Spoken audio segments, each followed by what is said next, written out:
Hello and welcome to the Recovery Matters podcast from CCAR, the podcast where putting recovery first is always the goal. Here we present interviews, discussions, stories, and speeches to cultivate the understanding and acceptance of the power, hope, and healing of recovery from alcohol and other addictions. Here are your hosts, Phil and Sandy Valentine.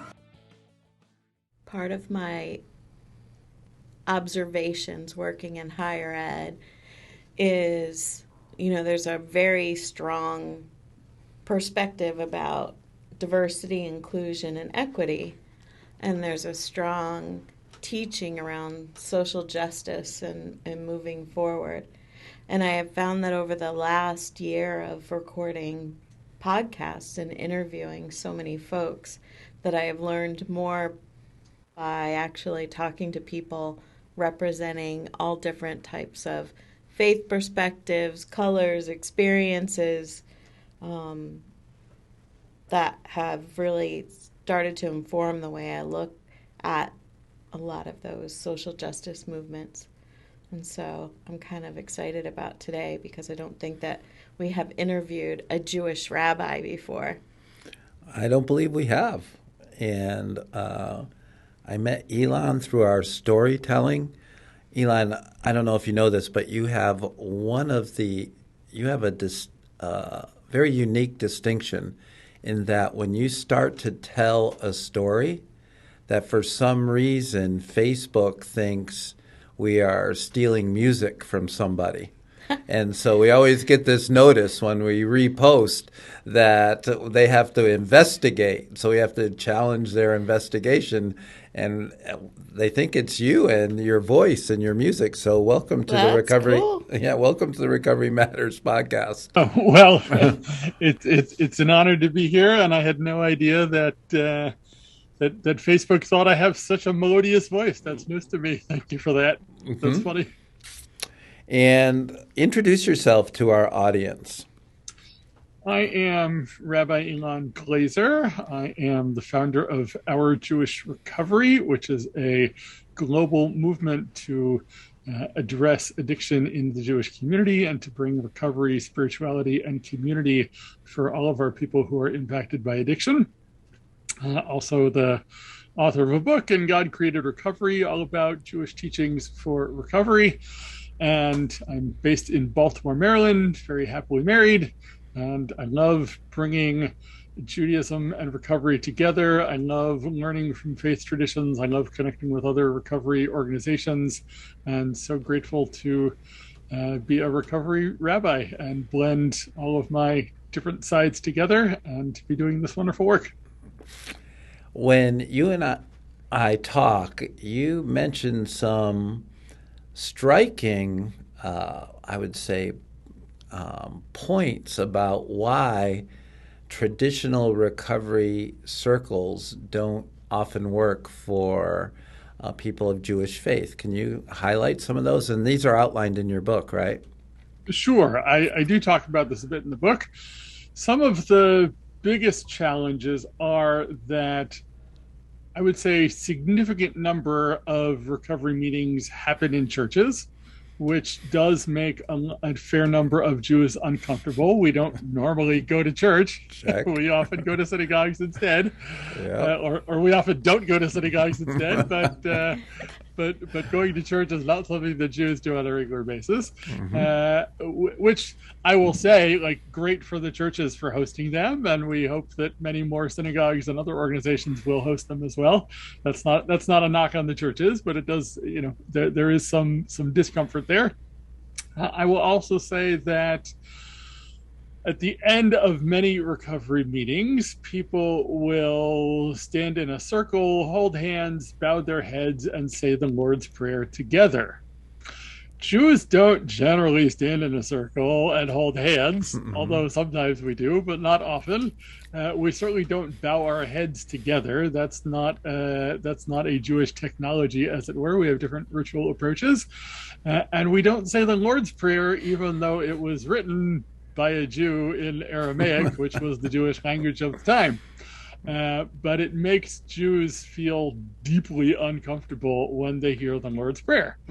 Now, I know that there is no requirement to say the Lord's Prayer at recovery meetings, and what I tell people is to ask the group and see if they would be willing to end with the Serenity Prayer or a different prayer. But it's hard to speak up sometimes, and some people don't want to be vulnerable and make that ask, and some groups have said no. Mm-hmm. And I think the fact that most recovery meetings happen in churches and not in synagogues makes Jews also uncomfortable. And it becomes identified such that recovery is Christian.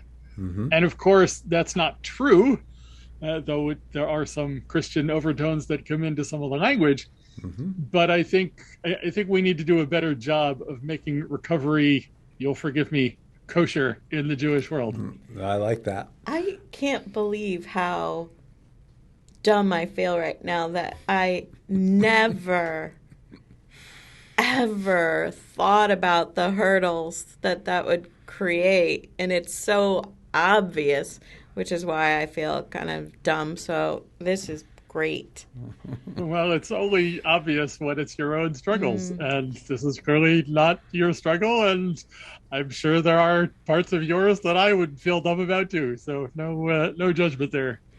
You're talking mostly about a 12-step fellowship, and the meetings do follow what you described. In general, though, does the 12-step process work for people of Jewish faith, would you say? It's a good question. I would say I have two answers to that question. Mm-hmm. One answer is that the 12-step model, as we know, doesn't universally work for everyone, regardless of which Correct. faith they are a part of. Mm-hmm. And I am a big believer that there is no one right way to do recovery, and that we need both the 12-step model and other models for those for whom the 12-step model doesn't work. So that's one answer.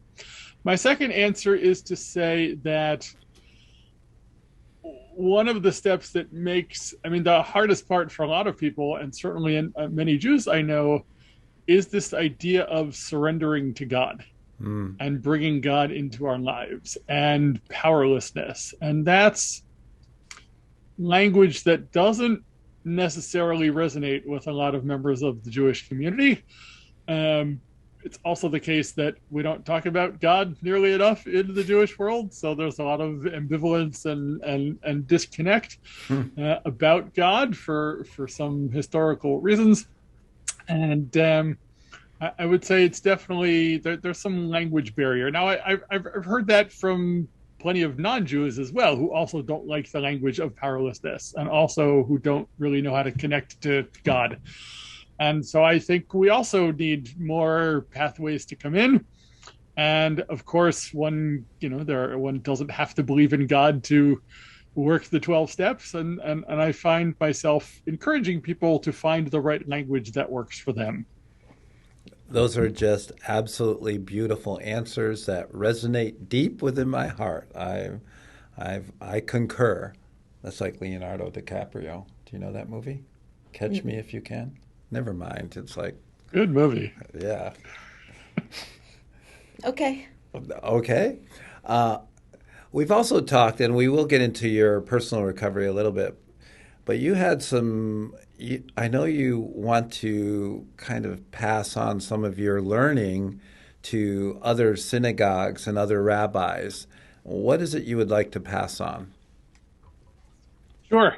I do. I spend a fair amount of time trying to educate rabbis and Jewish educators and the Jewish community about addiction, and it's always an honor for me to do so. I love doing that. I would say if there are a few core messages that I say, they are as follows. Number one, addiction is a Jewish problem too. I'm sorry, I don't mean to laugh, but just the way you said that, it was really straightforward. You would think that that wouldn't be such a earth-shattering remark, and yet Mm-hmm. for too much of the Jewish world it is. Mm-hmm. And for the classic response that way too many rabbis and Jews have said over the years is, quote, I'll explain this: a shikar is a goy. A shikar is a drunkard, an alcoholic. Is a goy is a non-Jew, which is to say, we don't have these problems in the Jewish community. Mm. But of course, we have these problems in the Jewish community. Every community has these problems. Mm-hmm. And when we say, oh, only non-Jews have these issues, it allows us to feel better about not talking about these issues because, hey, we don't have them. So we've just solved the problem. Wasn't that convenient of us? And so that's the first thing I have to say, is that this really is our problem too. Mm-hmm. The second thing I say is, this is also not a new Jewish problem. We've got texts and sources going back thousands of years that talk about addiction. And I studied many of them, and I'm still finding plenty more of them. We have been struggling, we recently started a new Jewish year, 5782, and we have sources going back, almost that long, that say that the human condition is one in which we struggle with how to live well. Mm-hmm. And so this is not a new Jewish problem.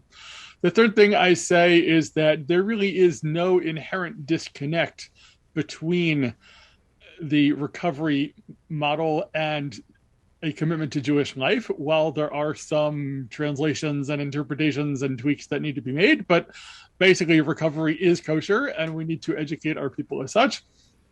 And the last thing I say is that we come from a long line that says that exodus from slavery was not a one-time experience.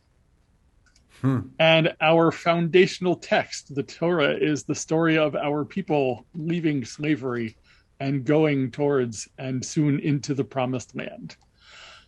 And that didn't just happen once. That's an ongoing process. And those of us in recovery know that we are always on this journey of leaving slavery and heading towards the promised land and a life that has more freedom and recovery and healing in it.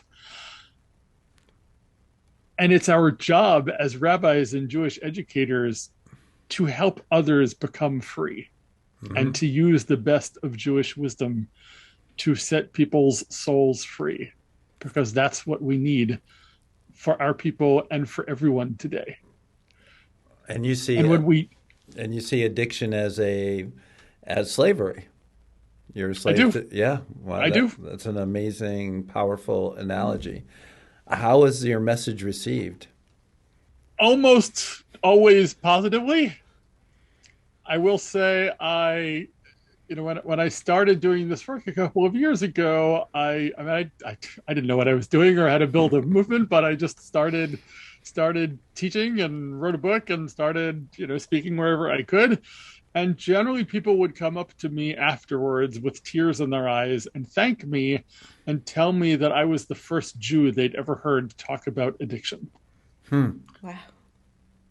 And that just, it boggles my mind that we are a very organized community in some ways, and yet there are still some issues that we just have blinders on. And this is not the only issue. There are others.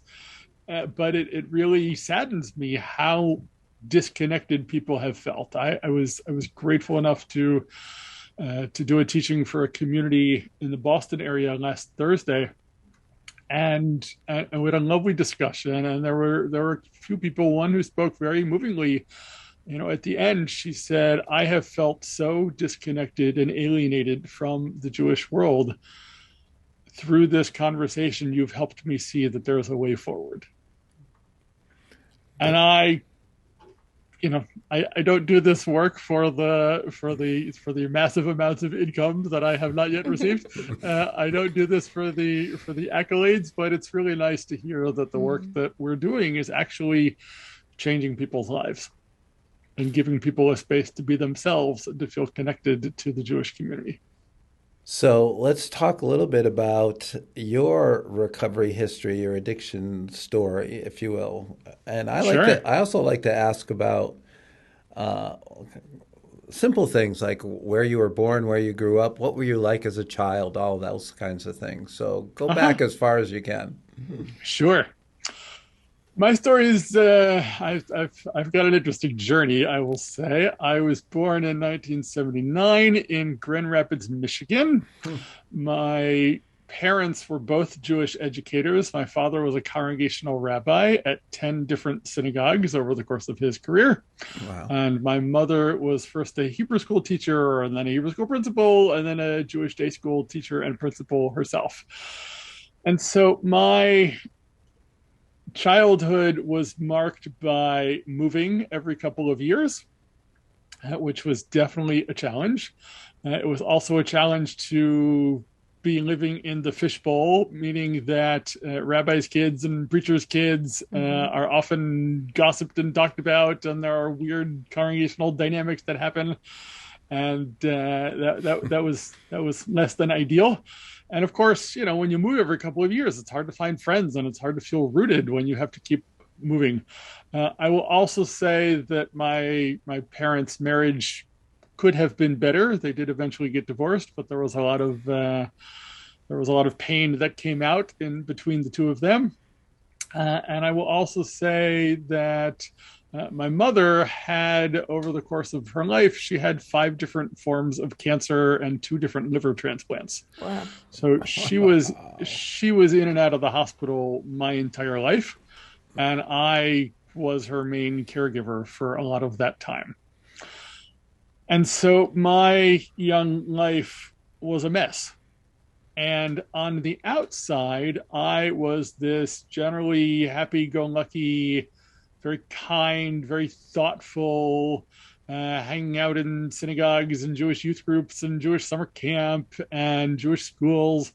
And I would do anything for everyone. And everybody thought I was what they call a mensch, a good person. Right. And it's true that I was. And on the outside, you would never have known that on the inside, I was tortured by addictions and by shame and by low self-esteem, because I didn't have real community. I didn't have the space to discover my own sense of self.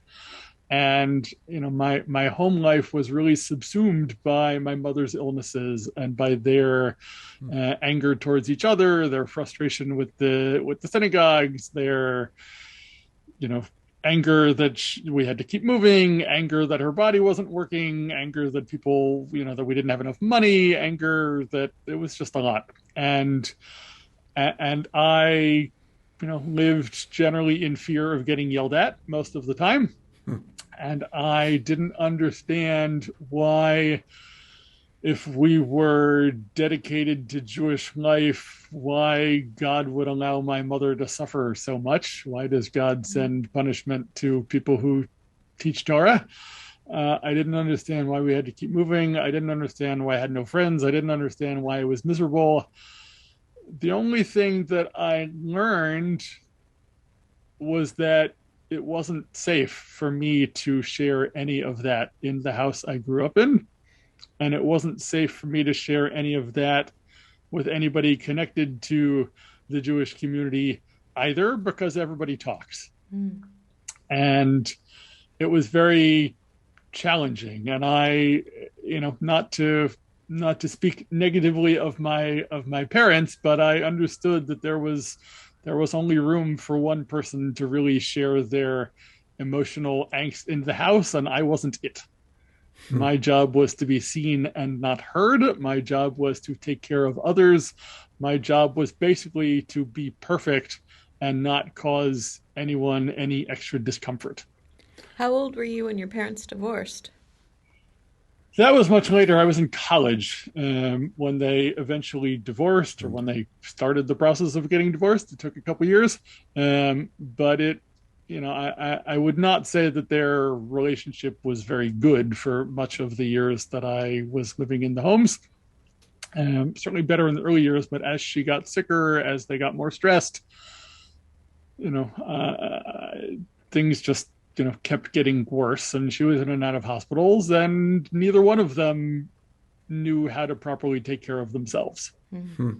And I don't blame them for that. There are things that, now I could say, oh, well, they had this and they had that and I had this and I had that. And if only we had done all these things, but we didn't, right? I'm sure that both of them did the best they could with what they had.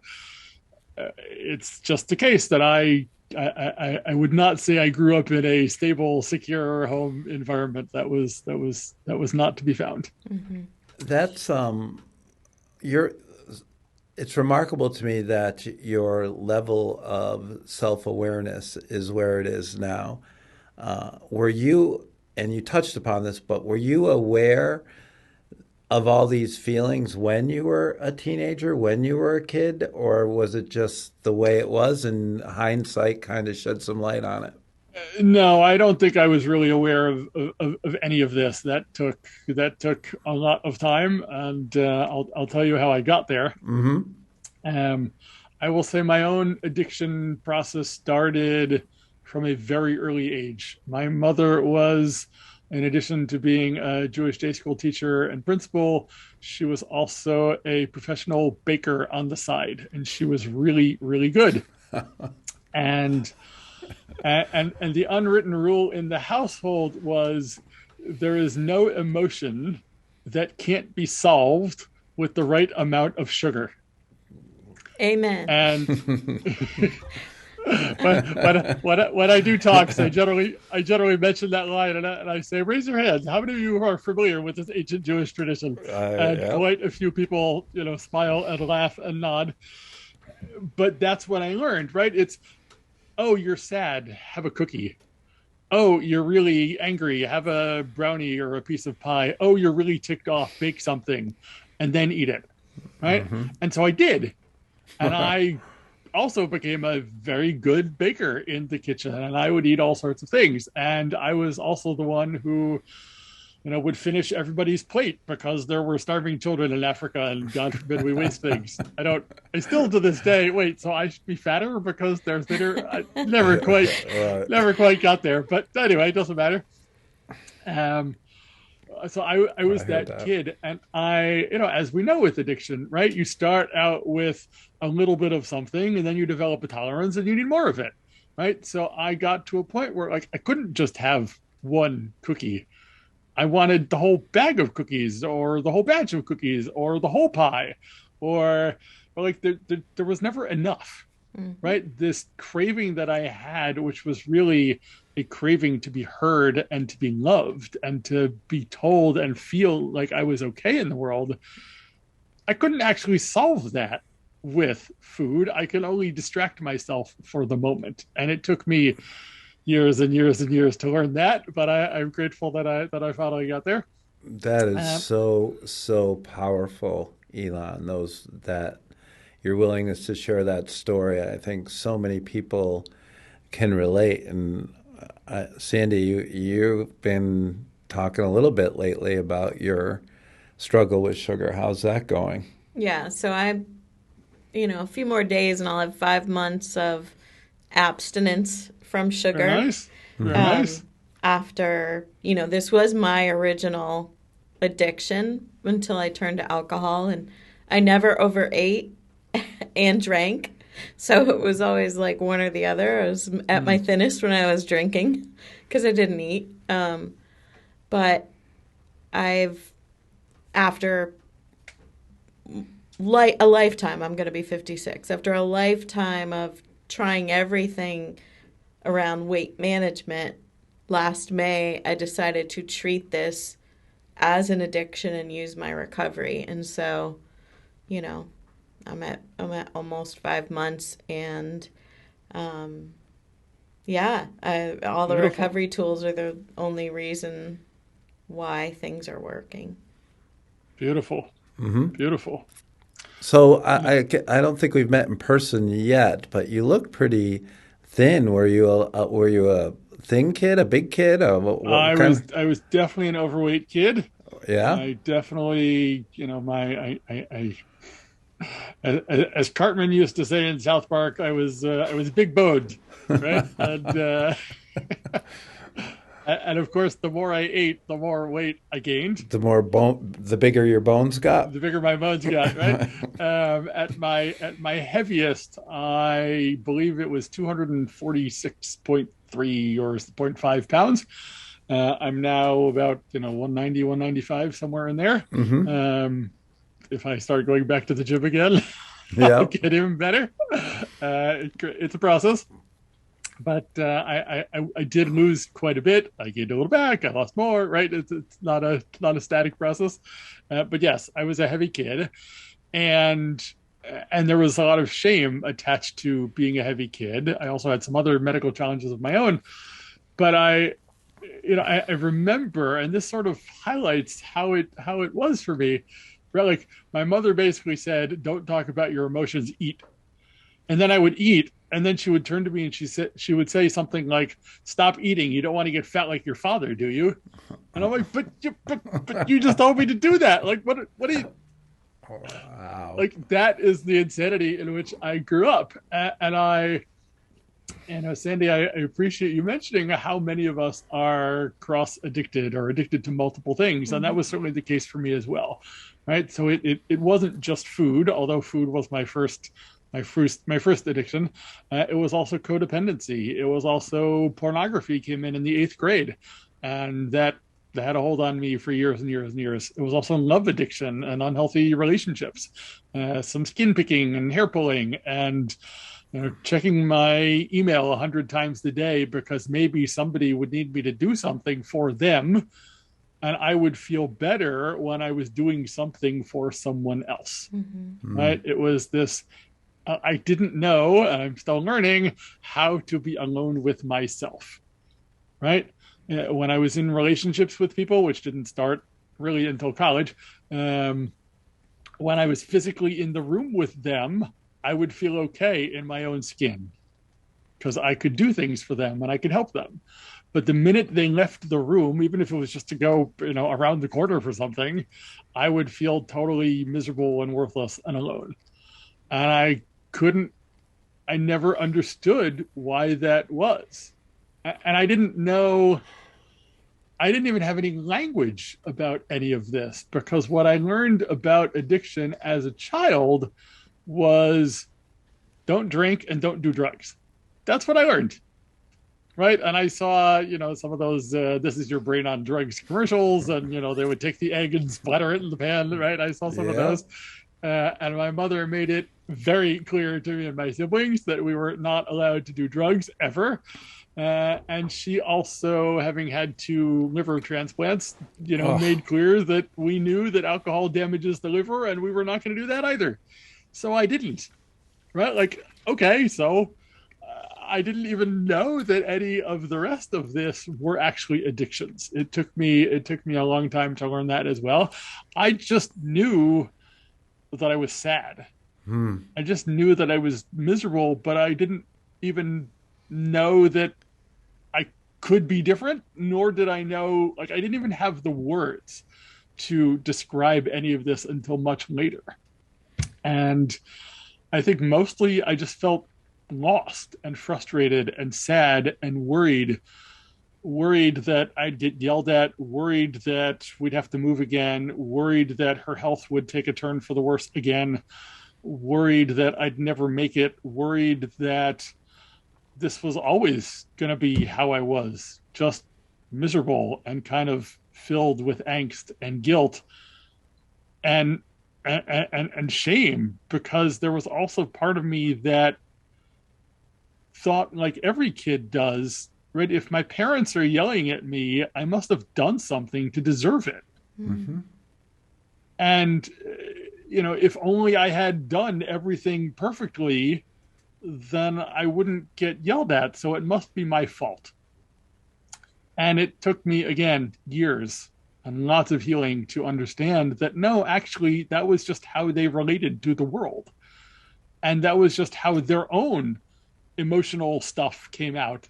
And that it actually had very little to do with me. I just happened to be there for them to yell at. And when I learned that, things started to shift for me. So I'm curious, because wine is a part of culture and traditions. So, with your mom's premise about alcohol, but were you introduced to wine at an early age? Yes, so it's true that at every Sabbath meal on Friday nights and on Saturday afternoons, usually there's always a blessing with wine, right? And on almost every other holiday as well. And certainly on Passover, there are 4 cups of wine, and there's a couple Jewish holidays where people are encouraged way too much to get happy using alcoholic beverages. So yes, I was introduced to it. I never liked wine or alcohol as a kid, but there's enough sugar content in the grape juice that I could get just as ridiculous in that.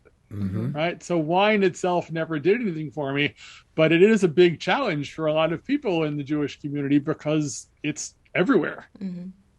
So you talk about much later. When did much later come when you started to realize that you had to make this shift in your life to stop feeling sad? And how were you able to do that? Sure. So there were a couple pieces to it. One, I will say, is when I was 20, I was in college, and I got an email about a cross-country Jewish environmental bike ride, a new organization that had started. And this was the summer of 2000. And their first ever anything was going to be a bike ride from Seattle to DC. And I can't still to this day really tell you why the light bulb went off in my head and it said, you must do this. But it did, and I did. And everybody told me I was crazy, including myself, having never really ridden a bike much before or been in the outdoors or known anything about anything. But I did. And that trip really shifted things for me. And I started to understand that I actually had more power than I knew. Right? Like when I first started the trip, I was very out of weight and didn't have much muscle mass built. But, by the second week, I was riding 70 miles a day, right? Like that's incredibly invigorating. And it was one of the first times where I could feel good about myself and know that I actually had a very specific job. Go from here to there, right? Doesn't matter how long it takes you, just go, right? Make sure you eat so you don't run out of fuel along the way. But I started to connect to the outdoors and to spirituality in nature and a connection to God in a way that I hadn't before. And that really started to shift some things for me. After college, I became a Jewish environmental educator for a couple of years and really loved working with youth. Jewish day school students would come up for 3 or 4 days at a time. We do a whole nature awareness curriculum with them, teaching about spirituality and nature and how science works and the water cycle. And it was really, really wonderful. Loved every minute of it. After I finished that, my plan had been to move to New York City and become the next great Jewish rock drummer, and that didn't happen, thankfully. I was called to become my mother's caregiver full-time for 2 years, which I did, and saw a lot of pain and heartache, helped her through her second liver transplant and several months in ICU in the hospital afterwards, and wouldn't wish that time on anyone, but I would absolutely do it again in a minute. Very challenging, very painful, and learned more about the medical system than I ever wanted to know. And the plan had been to do that just for a little bit, just to help her through the second transplant, but she never really got well enough to live on her own. And so I was with her until she died 2 years later. And after that, I sort of had to pick myself up again and say, what do I do next? And I had gotten involved in the personal growth movement. I had done some storytelling trainings and some public speaking trainings, but I really felt called to go to rabbinical school and to make that a priority. And I found a wonderful progressive school that is filled with spirituality and mystical wisdom. And I enrolled, loved it, found a community of like-minded people. And as part of the rabbinical school, they required me to do a unit of CPE, of clinical pastoral education, at a hospital in northern New Jersey. At that time, I was working as the rabbi of a synagogue, a small community, and finishing school. And so I did this unit of CPE at this hospital. We had a month-long unit on addiction. And they played us these videos, and they said, pay attention to the kinds of questions that the people in the videos are asking so you can understand the mind of an addict. Okay, makes sense. So I'm sitting there watching these videos and I'm thinking, wait a minute. The kinds of questions that they're asking sound like the inside of my head. And what does that mean? Right. Because I'm a nice Jewish kid, I'm going to be a rabbi. I can't be an addict. We don't have those problems in the Jewish world. And what does that mean? And I just couldn't wrap my head around that. But it was clear that there was something there. So I was dating someone at the time who had some connection to recovery, and we started talking about food. And I said, okay, well, I eat too much, and I've got some issues there. And I went to a few Overeaters Anonymous meetings, and I started going to some adult children of alcoholics meetings. I found those very helpful. But I will say it didn't really take until a few years later, when I had gotten married. My now ex-wife and I had moved to Memphis to co-rabbi at a synagogue there together. And the synagogue was challenging. Let's just say the honeymoon wore off when we started working together. And we had a I saw that look between the two of you there. Yeah, right. It's challenging. Mm-hmm. And I was not in a very good place, not at home, not on the job.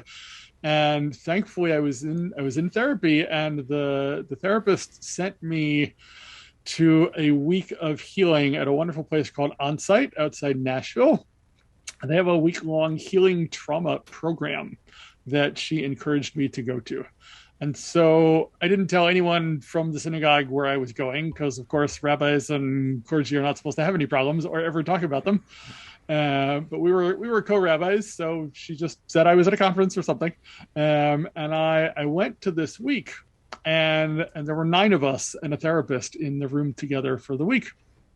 And I still remember at the very beginning, she handed out a big sheet of poster board and markers, and she said to us, I would like you to draw your trauma history. And I thought for a second, and I looked up and I said, how much time do we have? And can I have a second sheet of paper, please? Mm-hmm. Because there was so much there that I had never talked about. And that week really allowed me to see myself in a different light. I was able to share my own journey and all of the baggage and shame that I had been carrying. And it was incredibly healing to be heard by others in the group, and also to hear theirs. Ilan, let me, so if you think about those sheets, just recap, have you talked about some of the things you put on those sheets when you were asked to draw your trauma? Do you remember? Sure. I mean, it was definitely moving a lot. It was definitely, my parents yelling at me, and it was my own medical challenges. It was my own, it was all the times when I would come home from school and be told, oh, your mother's in the hospital and it's serious, right? It was it was being told that we had to move again. It was, wow. Like all of that. And right. I this was probably the first time that I could just say it all out loud and have people tell me that I wasn't crazy. Mm-hmm. And that was really incredibly healing. And I understood that week that my addiction, A, wasn't my fault, B, could be healed. Mm-hmm. And that there were pathways of healing available to me. And I really understood, oh, this isn't just food. This is basically everything about how I live my life. And I just okay, if this is the work I need to do, this is the work I need to do. And I'm like, I understood that I didn't have to be miserable, that there actually was hope and people who were available to me to help me get better. And that's And all very true. Sandy, you know, I'm going to ask you to talk because you're sitting there with tears running down your face. So I grew up with a parent who was in the hospital for major surgeries my whole life, and I never stopped to think about that till you just shared that. And when I was an infant, a sister who had been taking care of me left, and then when I was 3, another sister left. When I was 4, my brother went off to the Vietnam War. When I was 8, another sister left and got married, and all formed their own families. And can just see that I've never really taken a look at the impact that those things had on me. So I'm just kind of feeling that. You often mention those, but probably didn't realize that you're just kind of casually passing over a significant traumatic event. It's all cumulative. It's not one thing. It's an accumulation of all those things. Mm-hmm. Yeah. As I tell my people, those were holy tears, my friend. Mm-hmm. And how can that not have an impact upon us? Mm-hmm. Right. When we grow up in such a trauma-laden environment, of course, we're going to absorb all of that. We had another guest, Robin Clare, who's doing a thing called Right Recovery, which is WRITE, Right Recovery, writing her recovery. And she's also of the Jewish faith. But I asked her the same question, too, about, how do you heal trauma? We talk about it. Is just talking about it and reliving it and feeling it, is that enough for healing, or is there another part to that process? I think everybody's different, and I think there are a number of different methodologies that work for people. Mm-hmm. I can only say what has worked for me. Please do. I did. So when I left that center, I went back to Memphis where I had been living, and I started reading about addiction, and that was helpful to understand that there were others who had the same stuff as I did. Right? Mm-hmm. There was a lot of power and a lot of freedom to know that this wasn't just me. Finding community has been the greatest gift and possibly also the greatest struggle of my life. And I did start, I started reading recovery literature. That was incredibly helpful. It was actually, I think I was at that retreat in December 19th, 2014. I was at the Memphis Public Library, and they have a used bookstore, and I walked over to the addiction section, and there was a book that basically fell off the shelf and hit me on the head, called Facing Love Addiction by Pia Melody. And I bought it and took it home and read it in a day and a half. And it was so incredibly amazing to me. I didn't understand how she was in the inside of my head without ever having met me. And clearly this wasn't just me. This is the whole thing. And I consider that day one of my sobriety. And because it really helped me understand. So for me, having the understanding of why I do the things that I do has been very helpful. I have also availed myself of, I found a sponsor the month after that, started working the steps of recovery. It took me 3 years to do the 12 steps, but I'm really glad that I did. Mm-hmm. The amends process especially was very, very powerful for me. There was a lot of guilt that I had been carrying around, and we were able to work through all of that. And there were probably 40 different amends that needed to be made, and I did every last one of them. And every time I did, there was more inner peace in my heart and in my soul. Mm-hmm. Finding finding the rabbinical school that I did and other progressive, hippie, spiritually oriented Jews was very healing for me. And I ended up again doing storytelling trainings and a lot of trainings around music. And I've been drumming and composing original Jewish melodies for a number of years now, and bringing that into my own practice has been very helpful. I've been in therapy for years. I've done some other healing modalities, and fresh air and exercise are also very good. I recommend them. But, my life basically, what's that online they say? There's only one thing that needs to change, and that's everything. Right. And everything changed, right? And as Neil Donald Walsh says, when everything changes, change everything.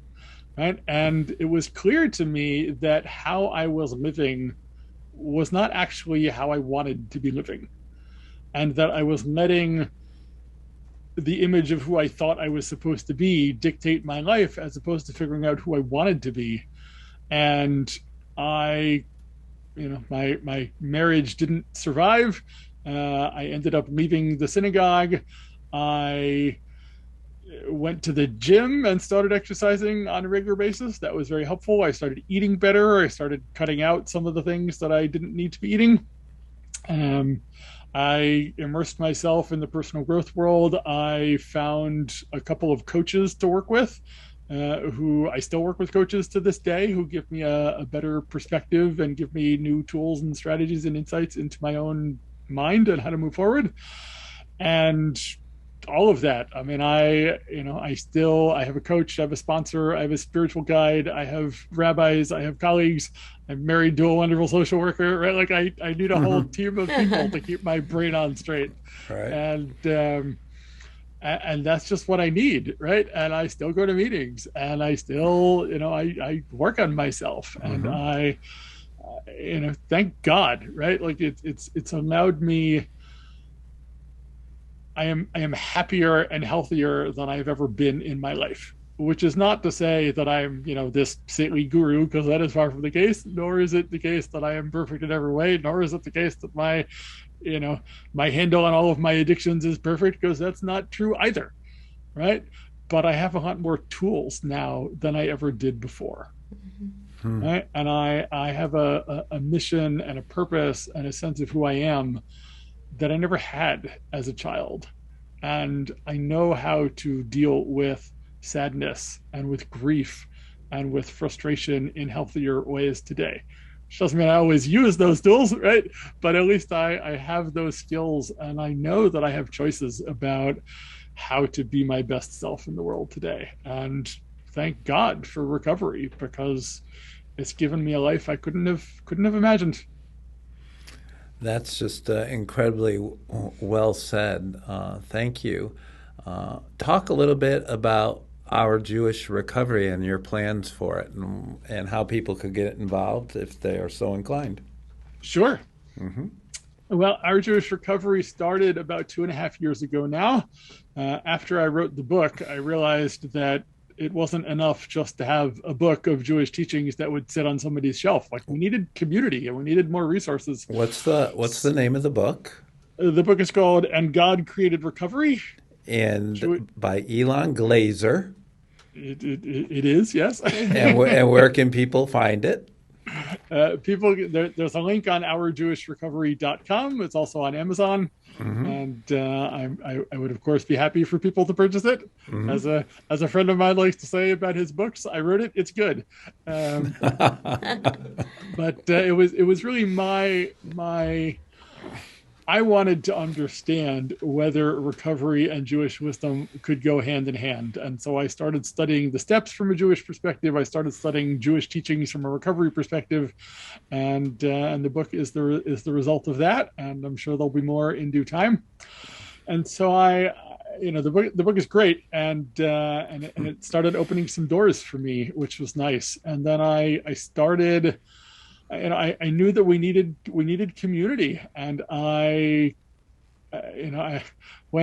several thousand years ago, when the Jews went back into the Holy Land, the prophets Ezra and Nehemiah had a problem, which is that the Jews were not going to synagogue. It is apparently not a new Jewish problem. And so what they did is they took Torah to the marketplace. And they said, if the Jews are not coming to us to hear Torah, we will take Torah to the Jews. And it's brilliant, right? And I said to myself, okay, where do people hang out? They hang out on Facebook, right? It's still, there are 3 billion people, a third of the world is on Facebook today. And I created a Facebook group called Our Jewish Recovery 2.5 years ago. And it has, especially in the last 2 years, really taken off. And we're at about 850 people from all over the Jewish world. We now have about a dozen Jewish recovery meetings, book studies, Torah study from a recovery lens every week.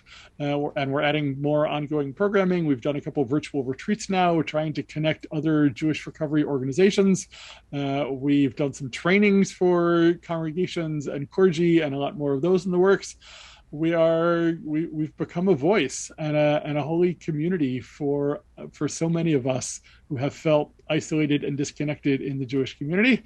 And what's great about it is that it's a private community. So unless, nobody outside the group knows who's in the group, and it's incredibly respectful. People are sharing their challenges, but they're also sharing their joys. They're sharing their struggles, but they're sharing, people will post, hey, 30 years of sobriety today. And we all have a little celebration on the Facebook group. It's really wonderful. And we've given people a space to say that their Jewish identity and their recovery identity don't have to be separate. And for so many of us, that is incredibly healing.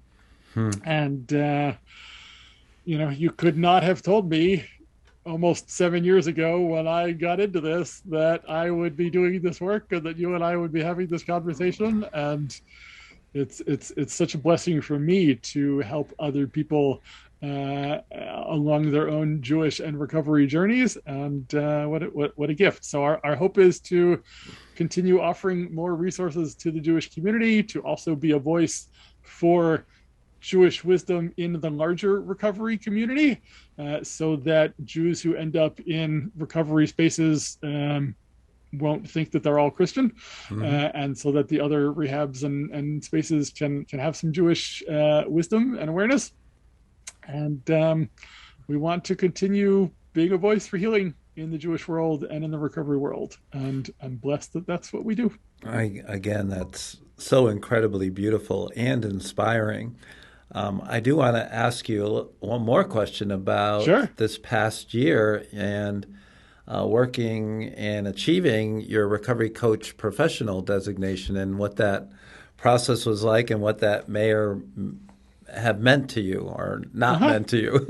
Sure. No, it definitely meant something to me. Yeah. I'm a bit of a personal growth junkie, as it were. I love learning. I've been involved in the personal growth movement and all sorts of seminars and conferences and trainings for many years now, both Jewish and non. And I did a life coach training years ago, and I started doing some coaching one-on-one with people who would come to me and say, we don't want to go to meetings. We just want to work with you. Can you help us? And I would say, I'm happy to share what I know. And I would bring some of the life coaching wisdom into those sessions. Also done trainings in spiritual counseling and rabbinic training, of course, and that would come in. But there was this voice inside my head, right? That one that tells me that I'm a fraud, that says, well, you're a life coach, but you're not a recovery coach. What do you know about recovery coaching, right? Like, I don't know, 6 years of recovery has probably given me something, but but that voice, was still there. And I don't remember how I was introduced to CCAR, but I had my eye on the recovery coach professional training for a good while, and I finally just said, okay, it's time. Let's do this. And I signed up. I did the Recovery Coach Academy. I did the training on ethics, professionalism, spirituality. Now I'm doing the monthly performance collaborative learning support community. I don't remember exactly what it's called, which has also been good for me. And I really enjoyed it. And it definitely gave me more tools for my coaching toolbox. It also gave me some language to understand what I was already doing with people that I didn't know, right? That was already there. And so that was really wonderful for me. Certainly reminding me to manage my own stuff, reminding me to treat other people as resources, reminding me to be an advocate for recovery. I really loved the CCAR training. I dare say we could tweak a little bit of the content around Judaism in the spirituality class. Happy to help with that. I believe we could, and I will take you up on that. happy to help there. Yeah. But really, I enjoyed learning with other coaches. The trainer who I studied all of that with Johanna Dolan was really wonderful, and I loved it. And it really, when I finished the training, I was like, all right, that voice is done, right? I got this, right? And I'm happy to keep learning, right? But it was really very valuable for me. And I haven't yet filled out the application to join the IARCP, but I will join the collective. I was at the lunch the other day, which was nice. And I believe very much in the world of recovery coaching. And I'm honored that people seek me out for recovery coaching and to bring, Jewish wisdom into that. I have benefited from coaches myself, and it's different than therapy, and it's different than sponsorship. It's really there are different tools, and the training really helped me see that in new ways, which I appreciated. So I love it, and I bring those skills to my work, to my classes in our Jewish recovery. God willing, we will start and expand we'll start a group coaching program in the next foreseeable future, and we'll keep growing our individual coaching and support options as well. So it was definitely very helpful, and a proud day when I passed the exam and got my certificate. Oh, I know. I was scared to death because I would have brought shame on the family if I didn't make it by that interview panel, and they didn't go easy on me at all. Well, I'm not too proud to tell you that I failed the first interview process. So you made me feel kind of good. No. And they told me why. It was because they wanted me to stay in my recovery coaching lane, and I was bringing too much of my rabbi hat, my life coaching hat on, and I needed to, study a little bit more, which I did, and very, very happy to have made it through. It was good. It was a good training. I really appreciate CCAR and making that happen. Well, thank you for all that. And you didn't necessarily have to say that part of it, but I do appreciate and always have appreciated your vulnerability. I think there's great power in being vulnerable. And I think sometimes when we're in positions of like being a rabbi, you're not supposed to have any issues, but I think that's changing. I guess the last question before we wrap it up is, you talk a lot about your hippie progressive colleagues, and are there others that share a similar experience, or do you feel kind of like alone out there, or are you on an island? Yeah, like an island of your own, or are there other rabbis and other colleagues who are aligning with you? That's a great question. There are other rabbis who are in recovery, and some of them are starting to talk more about that. I'm certainly not the only one. There's probably, if I went through my database, I could probably come up with 24 rabbis I know of who are in recovery. Now, not all of them are willing to talk about it publicly, and I understand why. I certainly couldn't when I was a congregational rabbi, but there are more rabbis who are willing to talk about this. Not enough, and there are more conversations happening in the Jewish community about addiction these days. We're still nowhere near where we need to be. But there are when I started looking around the Jewish world, I saw very little, and there is more out there now, and we are grateful to see that. And I and our Jewish Recovery, we try to uplift other organizations doing this good work in the Jewish community as well, because we need all of us, right? It's going to take all of us to turn the tide, and I don't feel like I'm an island as much as I did years ago when I was a congregational rabbi who couldn't talk about addiction publicly. I definitely felt like I was an island and had to keep everything quiet. And now that I do this kind of work, I get to talk about whatever I want publicly. There you go. And it's really made a big difference for me. So the answer may be obvious, but I just want to check in with you. Why can't a congregational rabbi talk about addiction or their own recovery, in your opinion? There are challenging dynamics with clergy, and this is not just rabbis. I mean, I know priests who've been affected by this. Sure. I know imams who've been affected by this. I mean, it's certainly not just us. There's an expectation that the clergy are, God's representative given to us from on high, right? And that we will be the perfect symbolic exemplar of everything that the people, want us to be. Right. And it's hard for people to understand that rabbis are only human as well. And it makes people uncomfortable people want to know that their clergy are the rock that they can rely on. Right. Which I know is a Christian metaphor, but doesn't matter. It's not only a Christian metaphor. I will say that we had it first, but doesn't matter. Okay, right? Gotcha. Right, but it's people have a hard time separating sort of the office from the person of rabbi. I also understood that it wasn't really my place to talk about pornography from the pulpit. Right, like I understood that would. People don't want to think about everything that gets associated with that, right? And when people think addiction, they generally think homeless people and drug addict, which is not my story.